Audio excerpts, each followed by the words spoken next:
Dear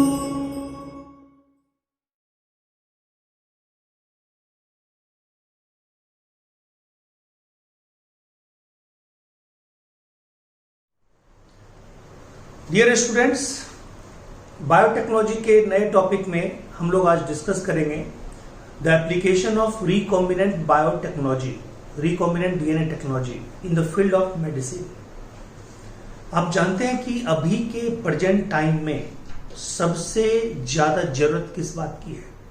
सबसे ज्यादा जरूरत है अच्छे क्वालिटी का मेडिसिन का होना, जिसका एक्यूरेट टारगेट हो, जो मतलब हमें डिजीज से निजात दिलाए। अभी आप देख रहे होंगे हमारे इंडिया में या पूरे ऑल ओवर वर्ल्ड एक वैक्सीन की कितनी जरूरत है। एक वैक्सीन, यानी कि दिसंबर में पहला केस आया था कोविड-19 और अभी तक उस दिशा में हम लोग एक वैक्सीन तैयार नहीं कर पाए पूरे ऑल ओवर वर्ल्ड। एक वैक्सीन तैयार हुआ भी है रसिया के द्वारा, तो अभी वो वैक्सीन पूरी तरह यूज में आम जनता के लिए नहीं आया। थर्ड लेवल ट्रायल हो चुका है।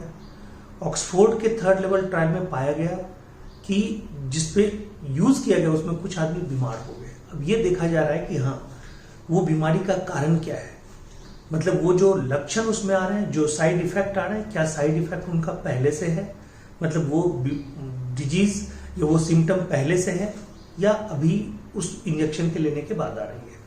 फिर उसका आगे का प्रोसेस इजाजत दी जाएगी। अभी उसको रोक दिया गया है, अभी उसको रोक दिया गया। तो ये समझिए कि आज के प्रेजेंट टाइम में सबसे ज्यादा जरूरत है वैक्सीन का, अच्छे मेडिसिन का, अच्छे जीन प्रोडक्ट का, जिसका कोई साइड इफेक्ट भी ना हो और एक्यूरेट वही काम करे जिसके लिए उसे बनाकर दिया जा रहा हो बॉडी के अंदर। तो बच्चे, अभी हम लोग पढ़ेंगे the application of recombinant DNA technology in the field of medicine, और उसमें भी पहला जो प्रोडक्ट हम लोग पढ़ेंगे इंसुलिन के बारे में पढ़ेंगे। उसके पहले मैं थोड़ा आपको बता दूं कि हम लोगों ने इंट्रोडक्शन क्लास में ही एक टॉपिक किया था, आपको याद होगा, उसको मैं फिर से एक बार बोल देता हूं। कहता वो टॉपिक मैंने किया था कि ऑल ओवर वर्ल्ड लगभग 30 प्रोडक्ट हैं, 30 ऑल ओवर वर्ल्ड लगभग 30 बायोटेक्नोलॉजी प्रोडक्ट है, 30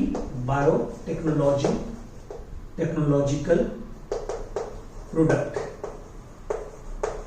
ठीक है, जिसका यूज किया जा रहा है, ठीक है, ऑन ग्लोबल बेसिस,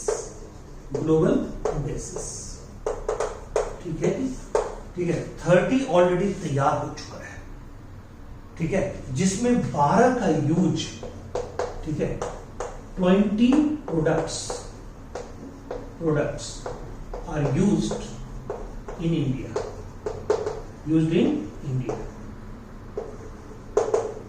ठीक है, समझ गए? जिसमें 20 का यूज हो, ये 12 का यूज हो रहा है इंडिया में, जिसमें हमने आपको बताया था सबसे पहले बताया था इंसुलिन वैक्सीन, हेपेटाइटिस वैक्सीन, ठीक है। फिर उसमें हमने आपको बताया था इंसुलिन वैक्सीन के बाद टिश्यू प्लाज्मिनोजेन एक्टिवेटेड, जिसको हम स्ट्रेप्टोकाइनेज बोलते हैं, ठीक है, ब्लड क्लॉटिंग फैक्टर 8, ठीक है, इरिथ्रोपोइटिन, ठीक है, ग्रोथ हार्मोन या सोमेटोट्रॉपिक हार्मोन, ठीक है। फिर हमने बताया था granulocyte colony stimulating factor, granulocyte colony stimulating factor, ठीक है।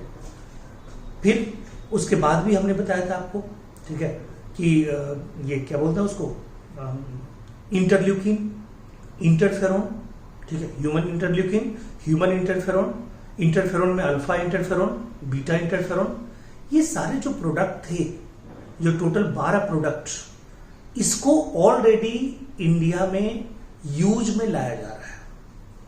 बट इंसुलिन के प्रोडक्शन में बहुत सारी समस्याएं आई, ठीक है।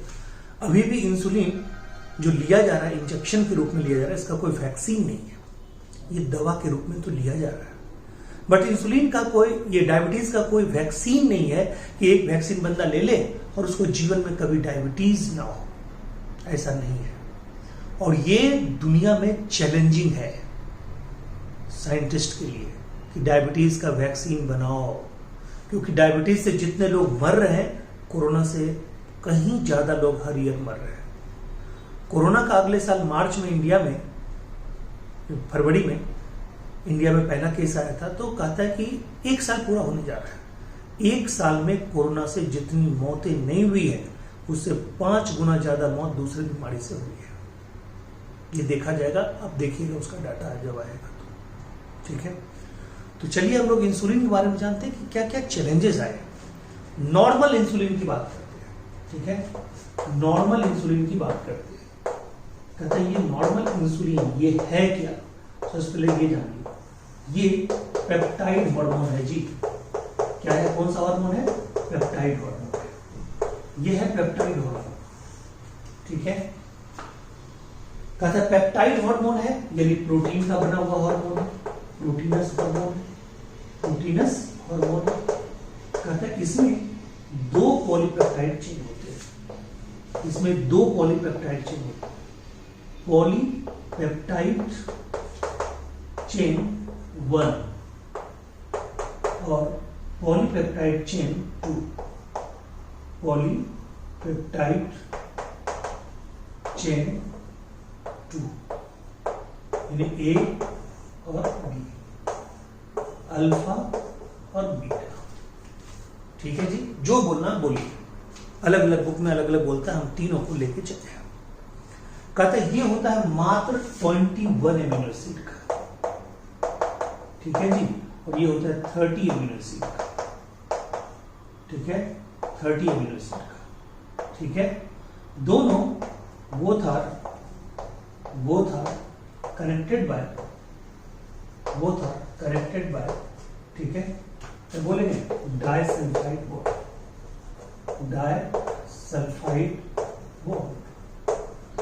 Both are connected by disulphide bond. दोनों डाइसल्फाइड बॉन्ड के द्वारा कनेक्टेड होता है, ठीक है। अब देखिए, कहता है कि human insulin recombinant DNA technology से बनाने के लिए स्टार्टिंग में क्या किया गया, ठीक है। अच्छा, ये जो है, ये दोनों जो, ये 2 ही चेन, ये दोनों मैच्योर इंसुलिन का ये है कंपोजिशन, मैच्योर इंसुलिन का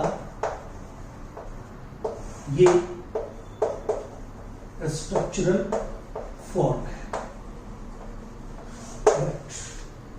कहता है कि जब हम किसी, मतलब इसको ह्यूमन इंसुलिन का जो विकल्प बनाया जा रहा था रिकॉम्बिनेंट डीएनए टेक्नोलॉजी का, उसमें बार बार जीन किसका लिया जा रहा था, लिया तो जा रहा था मैमल्स का ही, जैसे स्लॉटर्ड, यानी जिसको हम स्लॉटरिंग के लिए ले जाते हैं,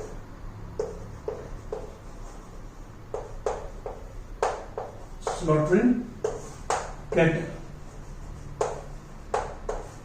ठीक है, पिग, ये सब का, ठीक है, इंसुलिन हम लोग यूज करते थे। ये सब का इंसुलिन क्या करते थे, हम लोग यूज करते थे। इन सब के पेंक्रियाज के बीटा सेल का, ठीक है, बीटा सेल का जीन निकालते थे और इसका हम लोग प्रोडक्ट बनाते थे। जब ये प्रोडक्ट बनाते थे, ठीक है, ये प्रोडक्ट जब हम देते थे आदमी को, ठीक है, इन ह्यूमन, तो कहता है पहला तो इसमें होता क्या था, ठीक है, एलर्जिक रिएक्शन होता था, एलर्जिक रिएक्शन, ठीक है, ड्यू टू फॉरेन प्रोटीन, ठीक है। ये बीटा सेल का यानी कि इंसुलिन निकालते थे और ये क्या होता था, ये प्रोटीन ही होता था और ये ह्यूमन बॉडी में डालते थे, ठीक है। यानी कि स्लॉटरिंग कैटल या पिग जो जाता था कटने के लिए, ठीक है, उसको हम लोग उसके पेंक्रियाज के बीटा सेल से क्या निकालते थे, इंसुलिन निकालते थे। और चूंकि वो प्रोटीन होता था, ह्यूमन में जाता था, एक तो allergic reaction due to foreign protein, ये प्रोटीन, ठीक है, फॉरेन प्रोटीन की तरह होता था, ठीक है। दूसरा इसका, ठीक है, इम्यून रिएक्शन भी होता था, इम्यून रिएक्शन भी होता था ड्यू टू, ठीक है, नॉन मैचेबल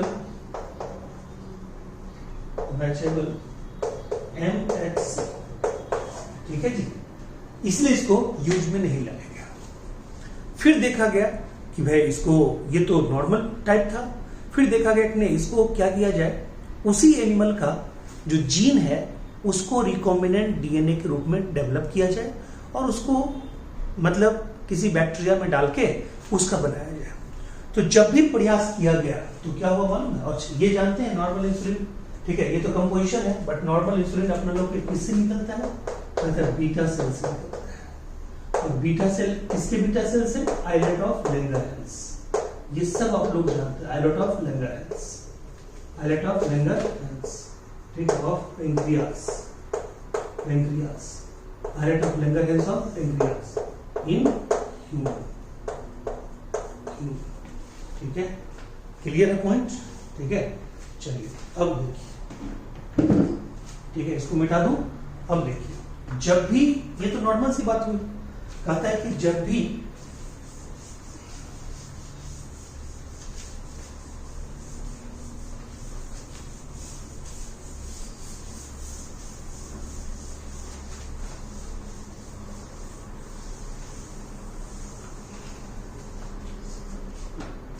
अब देखिए, जब भी, ध्यान से सुनिएगा, कहता है कि इंसुलिन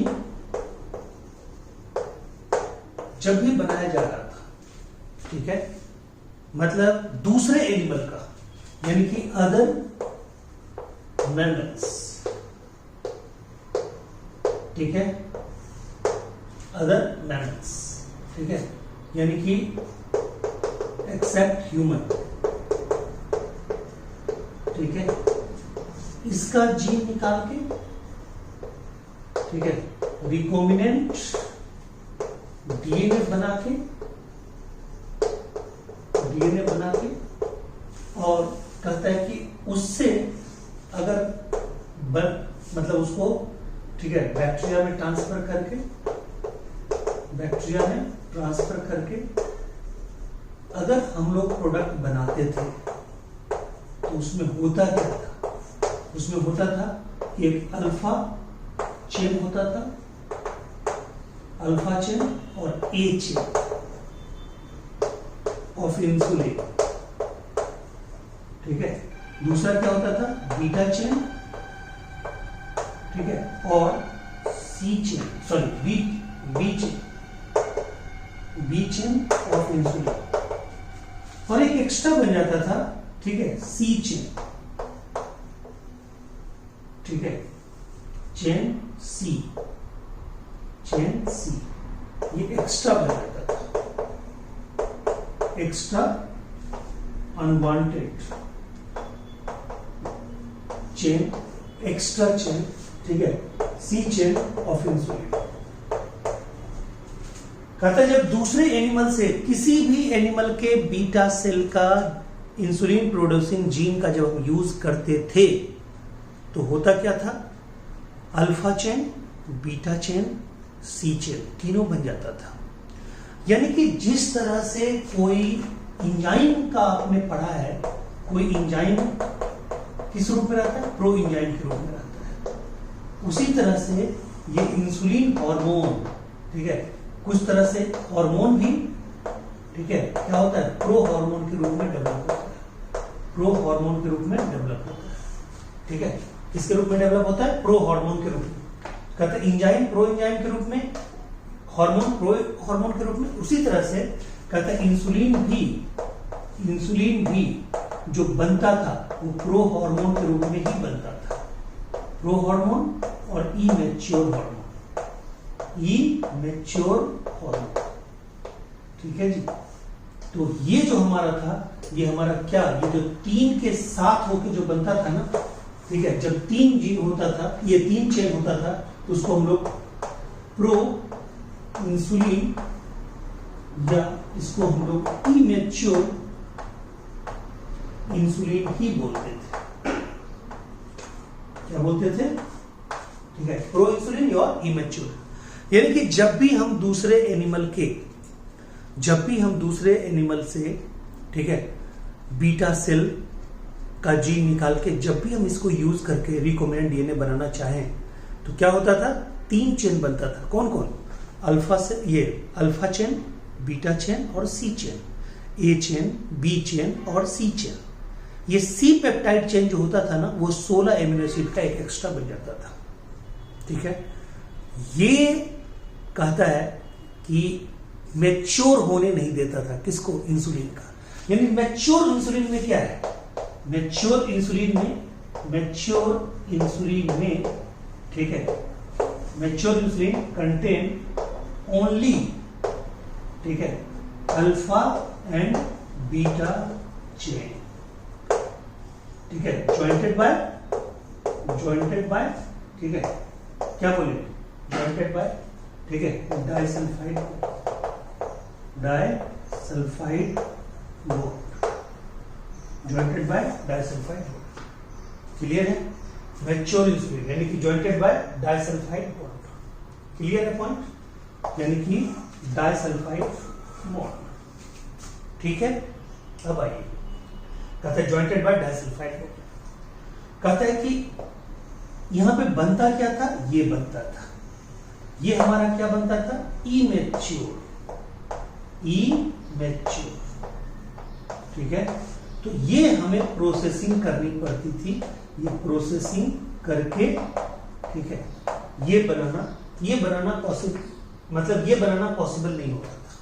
यानी कि हमें जब भी दूसरे एनिमल का हम जब भी यूज किए तो हमें 3 चेन बनता था। ये आप पूरा माइंड में रख लीजिए, अल्फा चेन, बीटा चेन, सी चेन। और जबकि मैच्योर इंसुलिन के लिए हमें क्या चाहिए, मात्र 2 जीन चाहिए, 2 चेन चाहिए, अल्फा चेन और बीटा चेन चाहिए, ठीक है जी। ये बार बार हो रहा था, बार बार हो रहा था।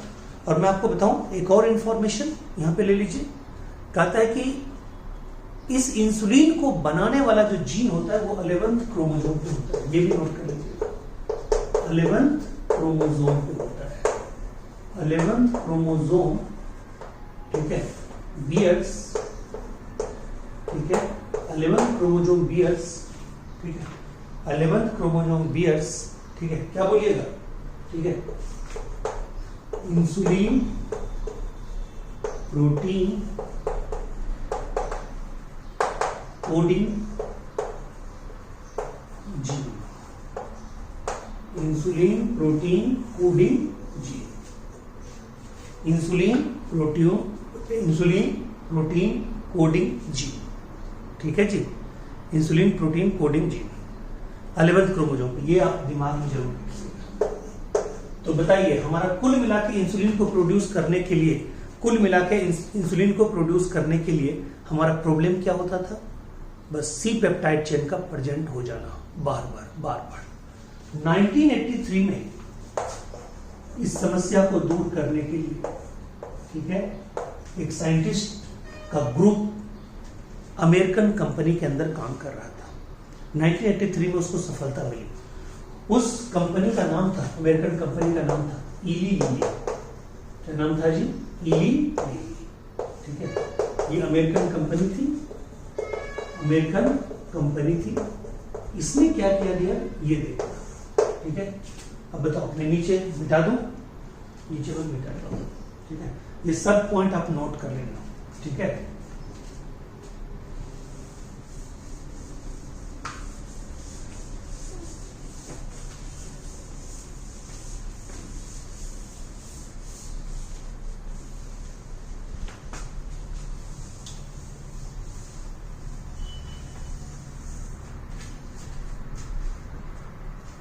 देखो, ये सारे पॉइंट नोट कर लेना, इसमें है क्या। कहता है 1983 इली लिली, ठीक है, अमेरिकन कंपनी, ठीक है, ध्यान से सुनना हमारी बात। कहता है इसमें, ठीक है, इन्होंने क्या किया, कहता है इन्होंने कहा कि नहीं, सबसे छुटकारा पाने के लिए हमें डायरेक्ट ह्यूमन के जीन के साथ एक्सपेरिमेंट करना चाहिए, और उन्होंने वही किया। इन्होंने क्या किया कि ह्यूमन के ठीक है, ह्यूमन के पेंक्रियाज का, ध्यान से सुनना, ह्यूमन के पेंक्रियाज का बीटा सेल का, ठीक है, 11th क्रोमोसोम का इंसुलिन प्रोड्यूसिंग जीन को एक्सट्रैक्ट किया। ध्यान से सुनना। दूसरी ओर इन्होंने क्या किया कि एक इकोलाई लिया, ठीक है, इसके प्लास्मिड को लिया, ठीक है। आप जानते हो कि इकोलाई में दोनों चीज होगा, ठीक है, उसका अपना क्रोमोसोम भी होगा, ठीक है, जिसको न्यूक्लियोटाइड बोलते हैं, ठीक है, और प्लास्मिड भी होगा, ये प्लास्मिड भी होगा, इकोलाई का प्लास्मिड ले लिया जी, ठीक है, इकोलाई का प्लास्मिड लिया, इसको इन्होंने क्या किया, कट बाय रेस्ट्रिक्शन एंजाइम, ठीक है जी, और कहता है यहां भी एक्सट्रैक्टेड, जो भी जैसे भी प्रोसेस होता है, इसको, इस जीन को इसमें जोड़ दिया, ठीक है, यानी कि मान लो ये जीन है, इसको इसमें जोड़ दिया,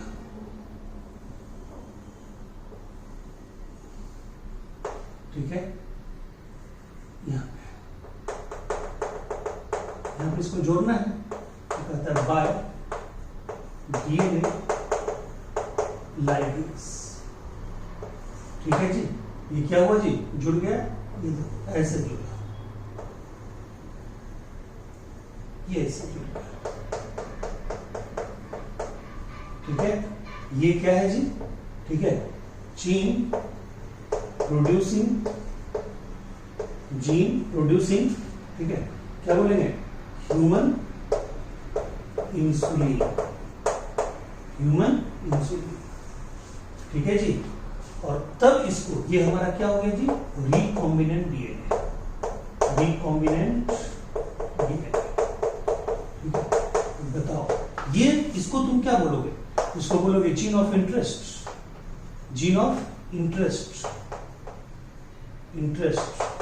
और इसको क्या बोलोगे जी, ठीक है, इसको क्या बोलोगे, इसको बोलोगे वेक्टर